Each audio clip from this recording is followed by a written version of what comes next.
샬롬. 네, 오늘은 다니엘의 믿음, 기도. 자, 이거예요. 다니엘의 믿음, 물음표, 기도, 물음표, 무엇을 배울 수 있을까요? 라는 제목으로 하나님 말씀 받겠습니다. 좀 이렇게 질문 좀 드려서 한번 제목을 정해봤습니다. 다시 한번 다니엘의 믿음, 기도, 무엇을 배울 수 있을까요? 라는 제목으로 하나님 말씀 받겠습니다. 좌우옆 사람과 인사하겠습니다. 앞뒤 사람 사랑합니다. 사랑합니다. 예, 사랑합니다 뿐만 아니라 이번에 자 고백할까요? I love you. I love you. I love you. I love you. I love you. I love you. I love you. 네, 네, 좋습니다. 여러분 잘들 지내셨어요? 네, 네. 요즘 참 많은 일들이 있게 되는 것 같습니다. 많은 일들 속에서 참 많은 것들을 보게 되고 배우게 되고 알게 되는 것 같아요. 그냥 저희 짧은 삶을 나누자면 어젠가 어떤 사람한테 카톡이 왔어요. 어떤 아이 같은 캐릭터 무슨 게임 캐릭터인지 무슨 만화 캐릭터인지 그런 프로필을 가진 사람이었는데, 근데 보니까 아이 카톡이에요 밑에 써져 있더라고요. 근데 별의별 말씀을 다 해서 하나님의 말씀을 막 적고 또 구체적으로 어떤 교회의 목사님들을 막 얘기하면서 그냥 내용의 즉슨 요약해 보면 그게 한 10분 이상 되는 읽어야 되는 그런 분량이었어요. 카톡으로 이렇게. 근데 저는 예수님을 믿는 청년이라 그랬나? 사람입니다 하면서 그렇게 보냈는데요. 결국에 뭐냐면 깨어 있어야 된다. 예언의 말씀이 하나님의 예언의 말씀이 이런 저런 얘기는 했는데 깨어 있어야 된다 하면서 저에게 그냥 받아들였던 거는 사꾼 목자, 깨어 있지 못한 목자, 그런 하나님의 사람 되지 말라라는 거였어요. 결국 마지막에 주님의 평강과 은혜가 있길 원합니다. 그래서 그런 식으로 축복을 해줬어요. 그래서 이 사람이 정상적이지는 않은 것 같은데 이게 정상적인 건지 맞는지 모르겠다라고 해서 그냥 쭉 이제 요약 대충 이렇게 다 읽을 수가 없어서 부분 계속 이제 전체 흐름을 파악하면서 봤더니 결국 저에게 하나님이 저 그 모습을 보면서 그냥 지나칠 수도 있는데 저에게 하나님이 이렇게 말씀하시는 것 같았어요. 깨어 있어라. 더 깨어 있고 누구에게 어떤 사람에게 미혹받지 않고 또 정말 사꾼 도둑질하는 그런 도둑질하는 사람이 그런 목자가 되지 않고 그런 목사가 되지 말고 말 그대로 먹사가 되지 말고 진짜 목사가 되라 하나님이 그렇게 말씀하시는 걸로 들었어요. 그래서 그래 좀 더 깨어있자. 하나님 제가 더 깨어있을 수 있는 것은 무엇입니까? 라고 고백하며 기도했던 것 같고요. 그러면서 다니엘의 모습을 다시 한번 보게 되었습니다.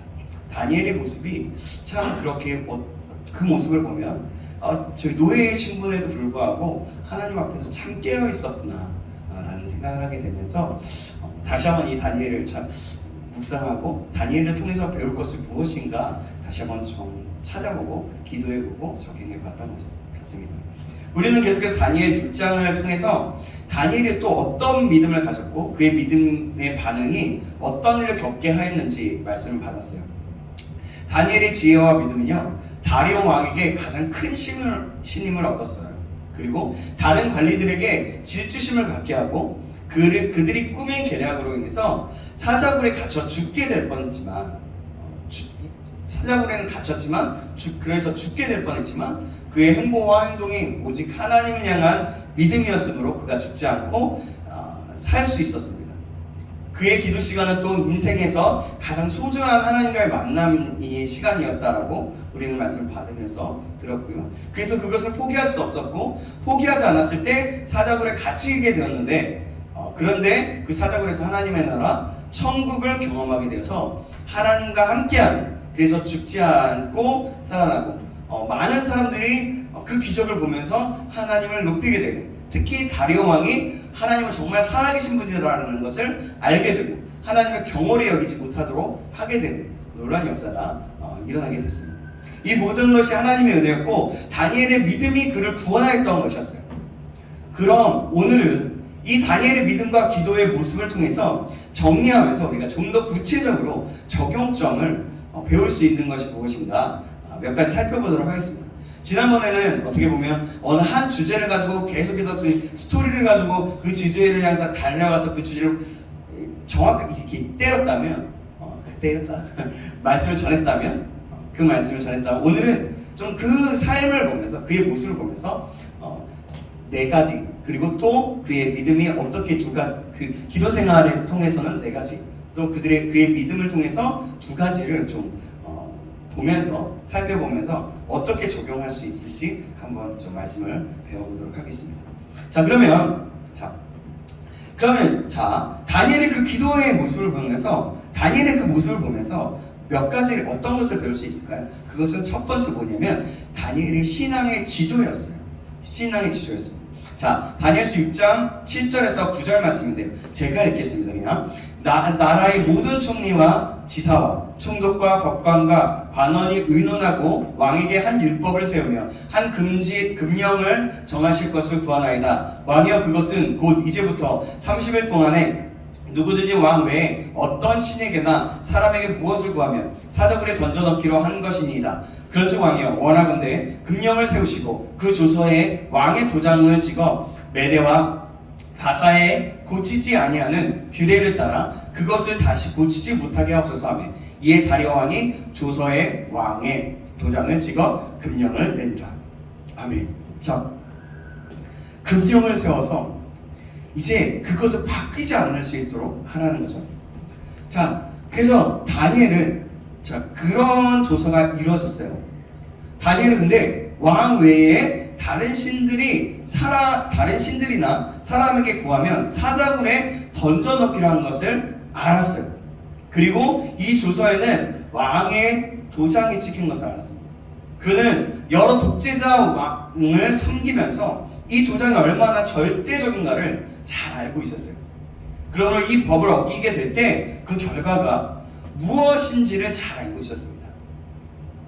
그가 만일 그 금령을 어기게 되면 총리직이 박탈당할 뿐만 아니라 당장에 사자굴에 던져져 참혹한 죽음을 당하게 됩니다.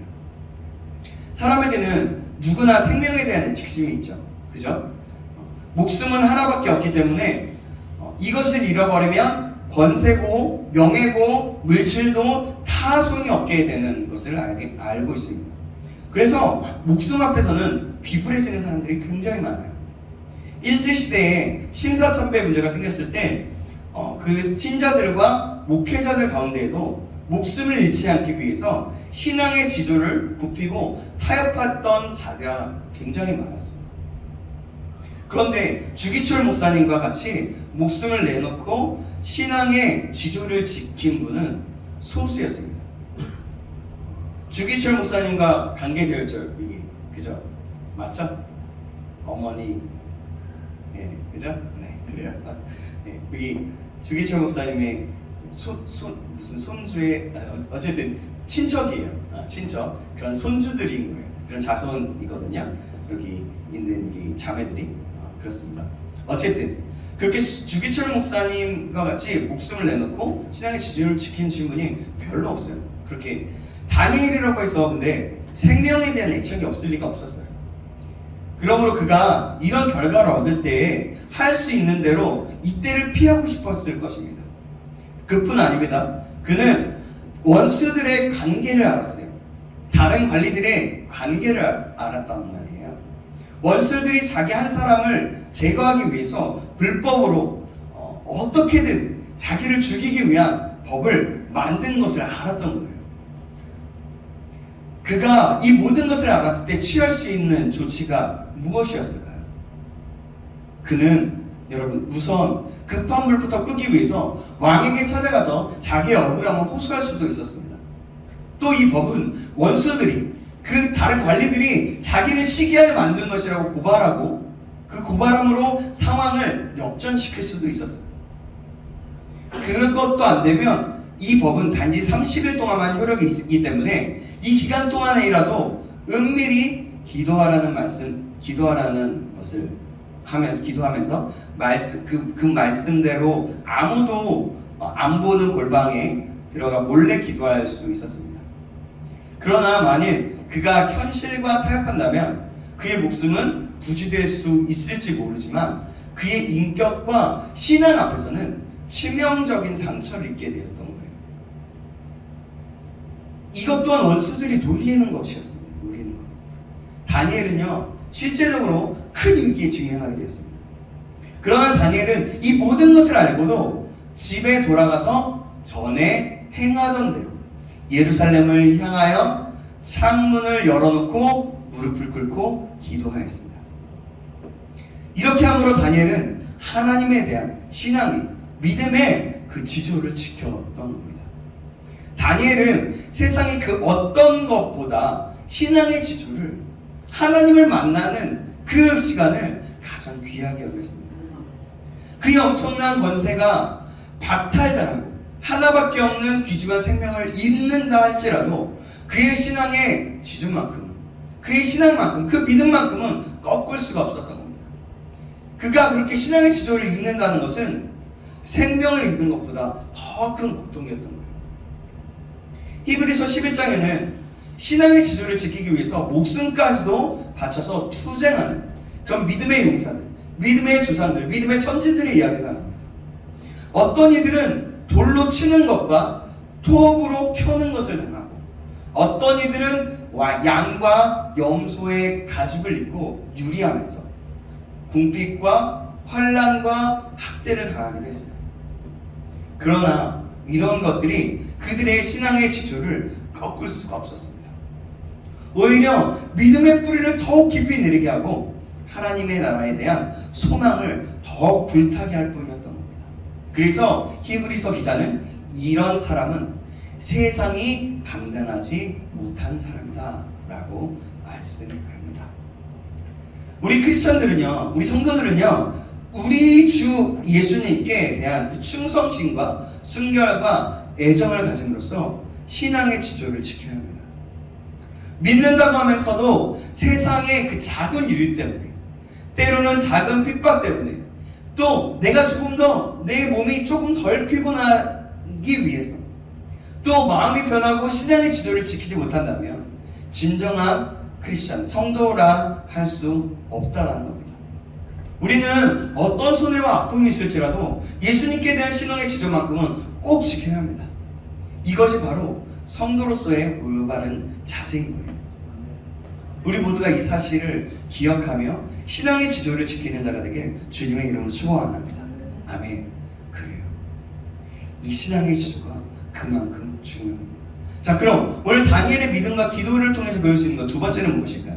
그건 뭐냐면 그의 꾸준한 기도 생활이었어요. 오늘 보면 다니엘이 전에 행하던 대로라고 기록하고 있습니다. 영어로는 just as he had done before 라고 해요. 네, 이렇습니다. 전에 행하던 대로. 이를 볼 때 다니엘이 이 문제 때문에 갑자기 기도를 시작한 것이 아니라 지금까지 꾸준히 기도 생활을 해왔음을 알 수 있는 겁니다. 그가 소년 시절에 바벨론의 포로로 끌려왔는데 80이 넘도록 70년 이상을 줄기차게 기도했다는 거예요. 이 모습을 보면요, 알 수 있다는 거죠. 그가 이렇게 오랫동안 기도해왔지만 상황은 조금도 달라진 것이 없습니다. 자기 백성은요, 죄악으로 인해서 70년 동안 주권을 잃고 포로 생활을 하고 있어요. 여러분, 나라가 없어지면 어떻게 됩니까? 여러분 상상해 보셨어요? 나라가 없다라는 것은 내가 편히 살 수 있는 그 보장이 없다라는 거예요. 나라가 없다라는 것은 마치 진짜 다 잃은 겁니다. 맞아요. 진짜 포로 생활. 그러니까 노예처럼 사는 거예요. 노예처럼. 바로 그런 겁니다. 그것도 여러분 70년 동안. 성전은 황폐화 됐고요. 쓸만한 백성들은 수차례 걸쳐 바벨론으로 끌려와서 융화 정책에 의해서 선민의 그 자부심과 긍지를 잃게 하였고 바벨론 사람이 되어버렸어요.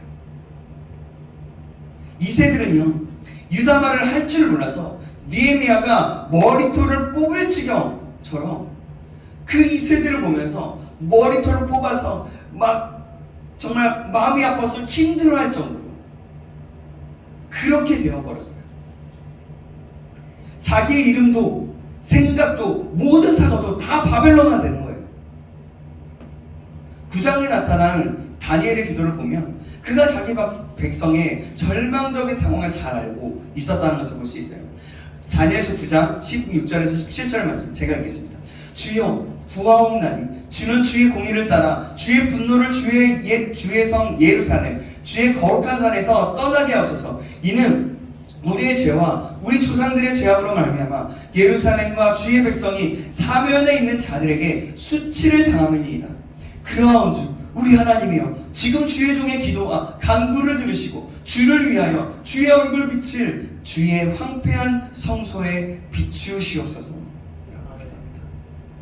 다니엘은 이런 절망적인 상황을 잘 알았지만 절망치 않고 꾸준히 기도했던 겁니다. 여러분, 이것은요 하나님과의 교제 시간이기도 했어요.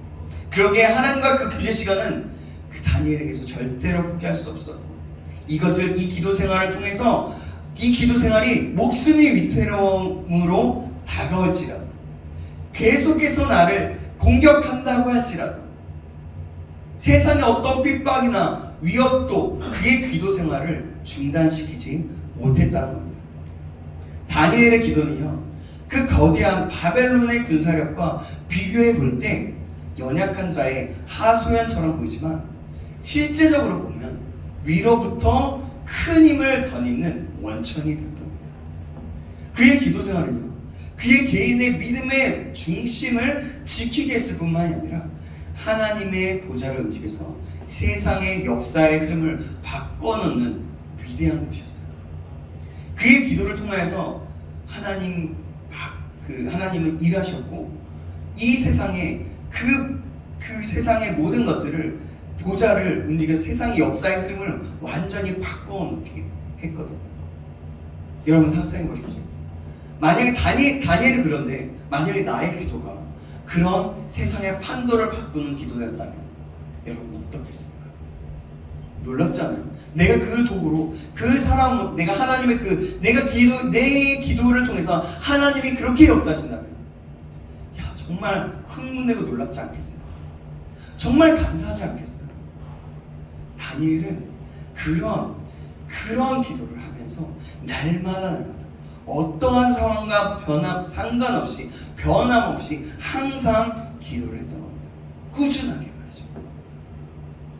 우리 모두가 이 하늘의 보좌를 움직일 수 있는데 동참할 수 있는 저와 여러분에게 주님의 이름으로 축원합니다. 아멘. 그럼 다니엘의 믿음과 기도로부터 배울 수 있는 것 세 번째는 무엇일까요? 자, 세 번째는 그의 기도의 자세를 배울 수 있어요. 자, 한번 볼게요. 그는요 하나님께 나가 기도할 때 무릎을 꿇고 기도했습니다. 무릎을 꿇었다는 것은 하나님께 대한 복종이고 하나님을 전폭적으로 의뢰했다는 거예요. 다니엘은 자신이나 자기 백성이 죄 때문에 하나님의 버림을 받아서 마땅한 줄을 잘 알았지만 그러므로 하나님께 나아갈 때 교만하게 나아가지 않았어요. 온전히 하나님의 국률과 능력을 바라며 나아갔습니다. 무릎을 꿇고 하나님 아니면 안 된다는 마음. 우리는 때로는 봐봐요. 귀찮아서 누워서 하나님 너무 피곤합니다. 하나님 오늘도 잘 지켜주셔서 감사해요. 예수님의 이름으로 기도합니다. 이렇게 끝날 때도 있잖아요. 그죠? 안 그런가요? 때로는 그냥 뭔가 보면서 뭔가 하면서 하나님 아시죠? 하나님 아시죠? 하나님이 일하셔요. 하나님 도와주셔야 돼요. 이렇게 여러분 혹시라도 그렇게 기도하고 있지는 않나요? 근데요 그는요 항상 하루에 3번씩 무릎을 꿇고 예루살렘을 향해서 기도했다는 겁니다. 하나님은요 바리새인과 같이 자칭 의인의 기도는 응답하지 않으세요. 자칭으로. 그러나 무릎을 꿇고 가슴을 치며 긍휼을 구하는 세리의 기도는 들어주셨어요. 다니엘은 하나님께 열린 마음으로 그렇게 간절한 마음으로 기도했던 겁니다.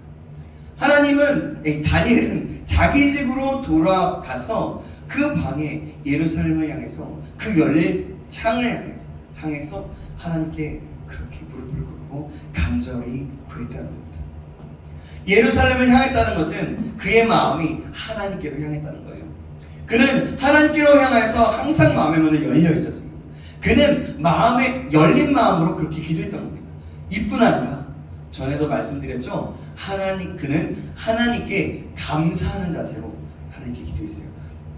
오늘 다니엘서 6장 10절 하반절에 보시면 이렇게 말씀합니다. 예루살렘으로 향한 창문을 열고 전에 하던 대로 하루 3번씩 무릎을 꿇고 기도하며 그의 하나님께 감사하였더라. 여기서 우리는 다니엘의 깊은 신앙을 볼 수가 있어요.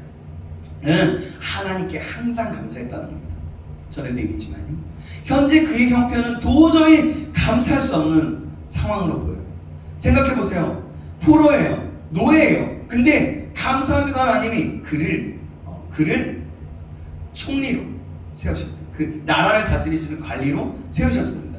근데 그의 형편은 도저히 감사할 수 없는 상황이었어요. 왜냐하면 봐봐요. 감사하기는커녕 이날까지 여러분 생각해보세요. 이날까지 이렇게 한결같이 매일매일 믿음으로 살아왔는데, 믿음으로 기도해왔는데 내 인생의 마지막에 하나님은 왜 이런 어려움을 주시는가 하면서 원망할 수도 있었어요. 아니면 복수의 감정을 품고 악인의 모든 동어를 파하시고 또 그들을 심판해 주시도록 기도할 수 있었습니다. 그러나 그는 놀랍게도 하나님께 감사해요. 그가 어떻게 이런 형편 가운데서도, 모욕 가운데서도, 이런 그들의 원수들의 단어 갑자기 생각납니다. 아까 써놓고서 뭐죠? 원수들의 그 계계, 속임, 원수들이 그 속임을 통해서 개교를 통해서 죽을 수밖에 없었던 그런 상황이었습니다. 근데도 감사했다는 거예요. 그가 어떻게 이런 형편에서 하나님께 감사할 수 있었을까요? 그것은요, 자기와 자기 백성에게 주신 하나님의 선하심과 그들이 하나님의 주권 안에 있음을 믿었기 때문이었어요. 하나님의 주권 안에서 이 모든 것이 진행되어지고 있다는 것을 믿고 있었다는 겁니다. 그가 하나님의 주권 안에 있다는 것으로 인해서 이 사건들을 바라보았을 때 이 가운데 주신 하나님의 선하신 뜻을 인하여 감사할 수 있었던 겁니다. 다니엘은요, 상황에 따라서 하나님께 대한 자세가 변하지 않고 어떤 환경, 어떤 상황 가운데서도 하나님께로 마음의 문을 활짝 열고 하나님께 복종하며 하나님께 감사하는 마음을 잃지 않았습니다. 그가 이런 자세로 하나님께 나아갔을 때 하나님은 다니엘 자체를 기뻐하시고 그의 기도를 하나도 땅에 떨어지지 않게 하시고 다 응답하셨습니다. 여러분, 이것은 정말 사실입니다. 여러분, 이 사실을 꼭 기억하시므로 우리도 하나님께 복종하는 마음으로 감사의 마음을 잃지 않으시기를 주님의 이름으로 축복합니다. 아멘. 그럼 네 번째는 무엇일까요? 네 번째는 기도로 모든 문제를 해결하는 다니엘을 배우게 됩니다. 그는 문제가 생겼을 때 지금까지 그가 쌓은 인생의 경험이나 자기의 지혜를 의지하여서 해결할 수도 있었어요. 그의 나이가 몇 세예요? 80대가 되는 거예요. 노년의 나이예요. 아니면 사람들을 만나서 대화하면서 도움을 청할 수도 있었습니다. 그런데 이렇게 하면 문제가 잘 해결될 것 같지만 이상하게도 그렇게 하면 사람을 의지하거나 또 자신의 경험을 의지하게 되면 더 꼬인다는 겁니다. 더 꼬이게 됩니다. 그러나 문제의 해결자는 하나님이신 것을 믿고 조용히 하나님을 바라보므로 하나님께 나아가 기도하게 되면 하나님께서 친히 문제를 해결해 주신다는 겁니다. 또한 하나님은 기도하는 자에게 문제를 해결해 줄 수 있는 힘과 지혜와 믿음을 공급해 주시는 거예요. 그 사람이 인간적인가 영적인가를 알아보려면 문제가 생겼을 때, 환난이나 핍박이 왔을 때 이를 어떻게 해결하고자 하는가를 보면 잘 알 수가 있어요. 어제도 찬양단 잠깐 이렇게 악기팀 연습하고 나서 잠깐 얘기하면서 대화하면서 얘기했는데요. 사람은요, 정말 영적인가, 하나님을 정말 신뢰하는 사람인가 아닌가를 볼 수 있냐면, 영적인가 아닌가, 그냥 인간적인가를 볼 수 있냐면, 그게 뭐냐면 문제, 고난, 또 핍박이 왔을 때 어떻게 해결하느냐라는 겁니다. 인간적인 사람은요, 기도하기보다는 자기의 지혜를 믿고 자기 스스로 해결하고자 합니다. 뭔가 내가 딱딱딱 계획이 짜지는 거예요. 뭔가 일이 있어요. 내 머릿속에 이건 그러면 이렇게 되고, 이렇게 하면 이런 일이 나오겠지, 이렇게 되면 이렇게 될 거야, 이렇게 하면서 자기의 그 루틴 안에서, 자기의 그 생각 안에서 지어져 그렇게 해결해 가려고 하는 거예요. 또한 감정적이 되어서 사람들과 굉장히 부딪히기도 합니다. 왜냐하면 봐봐요, 방금 그 어려움 때문에 문제가 생겨서 왜 대체 당신 왜 이러는 거예요? 너는 왜 이러는 거야? 남 탓하면서 대화하다 보면, 그렇게 하다 보면 막 감정으로 호소하다 보면 사람들과 부딪히게 된다는 겁니다. 그러나 영적인 사람은요, 모든 문제를 안고 먼저 저희 하나님께 나가는 겁니다. 사람을 미워하고 혈과 육의 싸움을 싸우지 않고 기도로서 사단과의 영적 싸움을 하게 되는 겁니다. 이를 통해서 영적 비밀을 깨닫고 영적으로 더욱더 성장하게 됩니다. 다니엘은 하나님과 교제하는 시간, 기도의 시간과 기도의 장소가 그렇게 있었던 겁니다.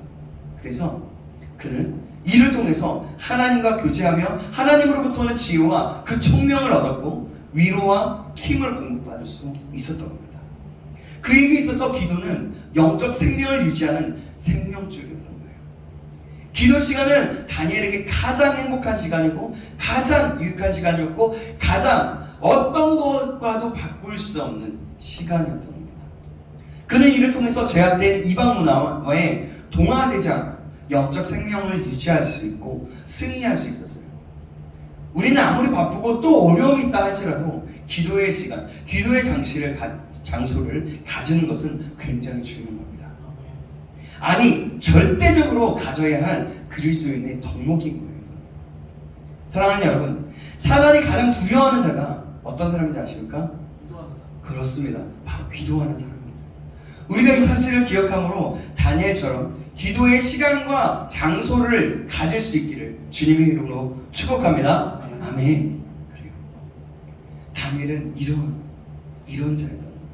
이래서 하나님께서 다니엘을 쓰신 겁니다. 모든 문제를 하나님께 가져갔던 거죠. 자, 그럼 다니엘은 어떻게 이런 위기 상황 속에서, 모든 상황 속에서 혈과 육의 싸움을 싸우지 않고 기도로 영적 싸움을 싸울 수 있었을까요? 그것은 첫 번째로 자기 하나님을 의뢰했기 때문입니다. 뭐라고요? 자기 하나님을 의뢰했기 때문입니다. 본문은 그의 하나님, 그러면서 뭐냐면 나의 하나님, 자기의 하나님, 다니엘의 하나님이란 그 말이 여러 번 나와요. 22절, 23절, 26절에 나옵니다. 다니엘의 하나님은요, 이때까지 다니엘의 그 선한 목자가 되셔서 섬세하게, 아주 섬세하게 인도하시고 지켜주시고 도와주시는 하나님이십니다.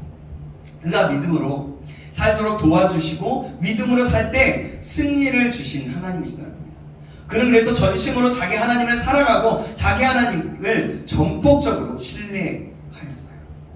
그는 자기의 생명이 원수들의 관계에 의해서 좌지우지되지 않고 자기 하나님의 손에 달려있음을 알았었던 겁니다. 이때 그는 자기의 생명을 하나님께 온전히 맡기고 평안한 마음으로 그 평안한 가운데 자기와 자기 백성을 위해서 기도할 수 있었습니다. 우리에게는 각자 나의 하나님이 계십니다. 이 하나님은 나를 죄에서 구원하셨고 험한 세상에서 나를 지키시고 지금까지 인도하셨습니다. 이 하나님은 믿는 자의 편이 되셔서 승리를 주시는 분이십니다. 혹시 여러분 나의 하나님이 없으시다면 이 시간 나의 하나님을 찾으시길 간절히 소망합니다. 인생의 가운데 나의 하나님, 그냥 누구의 하나님, 부모님의 하나님, 또 내 친구의 하나님, 또 어떤 믿음의 어떤 선배들의 하나님이 아니라 지금 나의 하나님, 나의 하나님. 하나님 아버지라고 그러잖아요. 아버지라고 그러잖아요. 나의 아빠 되시고 나의 목자 되시고 나의 아버지 되신, 또 때로는 나의 친구가 되시는, 나의 모든 것을 다 하시는 그 하나님, 그 하나님을 믿고 그 하나님을 나의 하나님으로 삼는 저와 여러분에게 주님의 이름으로 축원합니다. 아멘. 그래요. 이 하나님을 전적으로 의뢰하는 사람은 세상이 아무리 강하고 험하다고 하더라도 두렵지가 않은 겁니다. 어떤 사단의 역사 가운데서도 우리에게 하나님께서 승리를 주신 것을 알기 때문에 그런 겁니다.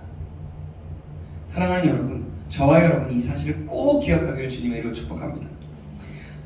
정말 그래서 이 하나님을 신뢰하며 의뢰하며 날마다 순간순간을 바라보고 나의 하나님, 이러는 거예요. 효범이의 하나님, 나 자신을 볼 때 나는 내가 효범이니까 효범이가 그러는 거죠.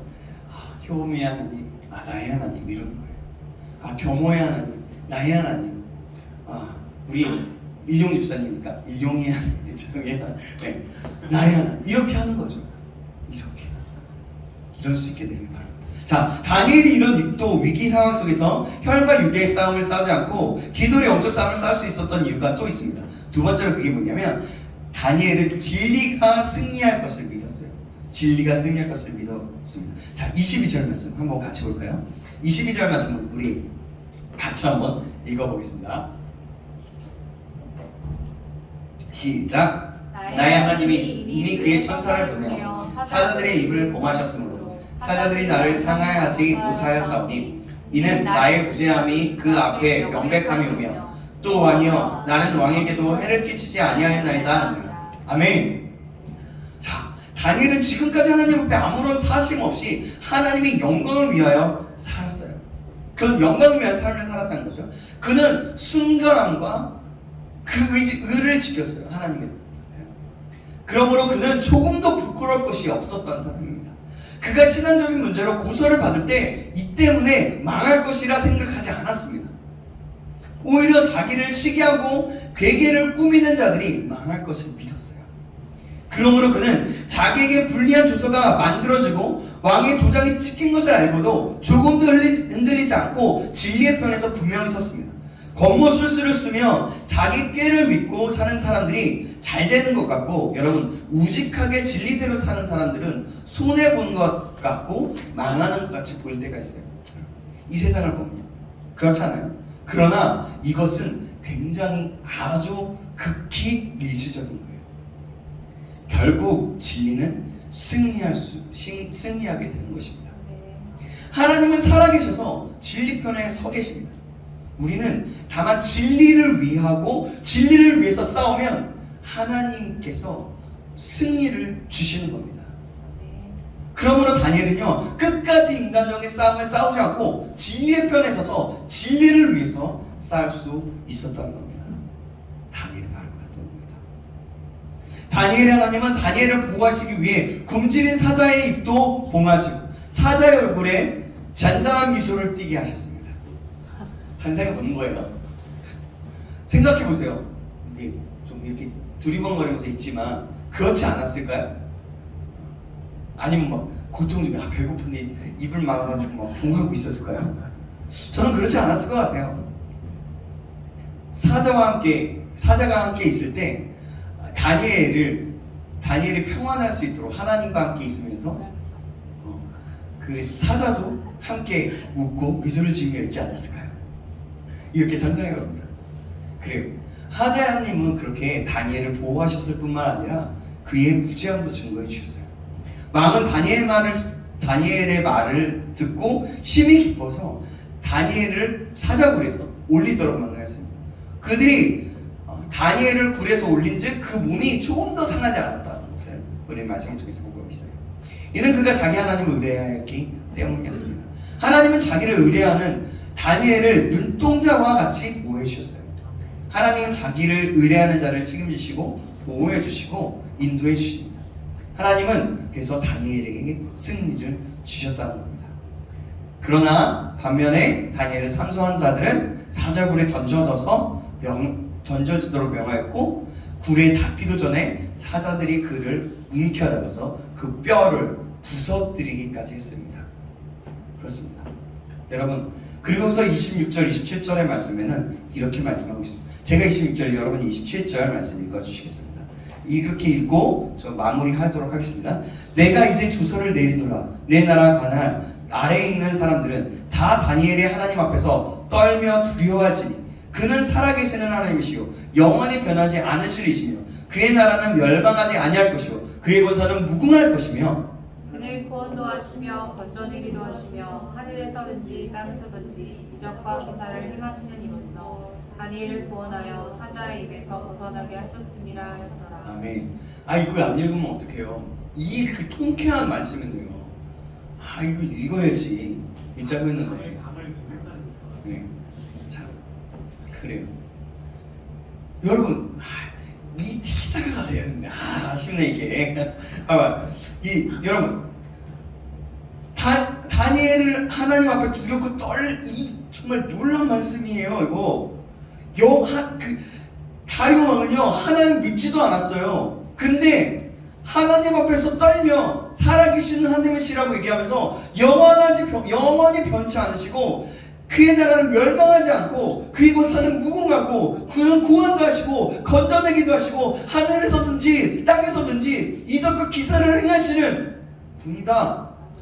다니엘을 구원하여 사자의 입에서 벗어나게 하였다 라고 말하고 있어요. 여러분, 할렐루야. 아멘. 하나님이 이렇게 살아계신 분이세요. 영원토록 변치 않으시는 분이십니다. 그의 나라는 망하지 아니하고 그의 권세는 무궁합니다. 하나님은 믿음으로 하나님을 전적으로 의뢰하는 자들을 사자굴에서도 구원하시고 그 입에서 벗어나게 하시는 분이세요. 다니엘은 이 하나님을 의뢰하면서 승리할 수 있었어요. 여러분, 결론적으로 우리는 오늘 말씀을 통해서 여러분 다니엘의 믿음 또 그의 기도 생활이 얼마나 중요한가를 배우게 돼요.